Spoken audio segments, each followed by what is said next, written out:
सुन ना गूगल, भी एक बात का करूं? अफसोस कर चुकी है।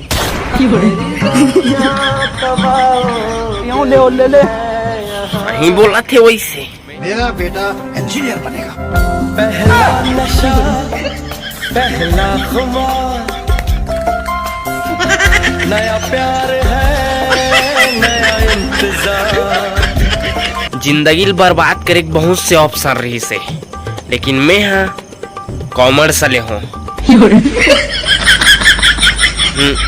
साइकोलॉजी के अनुसार जो लड़के किसी भी लड़की के प्यार और रिलेशनशिप में नहीं पड़ते, उन्हें खूबसूरत पत्नी मिलने की संभावना सबसे ज्यादा होती है।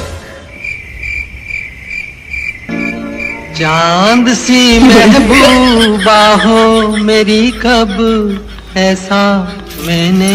यहाँ स्कूल में रहो ना संगवारी हो, तो जब भी टेस्ट होने वाला रहा है ते दिन स्कूले नहीं जाऊं, लेकिन जब वो नेक्स्ट दिन जाऊं तो दोस्त मन बताए कि कल टेस्ट नहीं हुई से आज हो ही। सोच सकते हो आप मन हो कर दुख।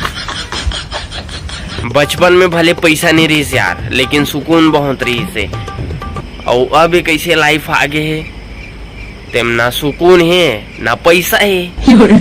मोर सुकून ना देखे का भाई।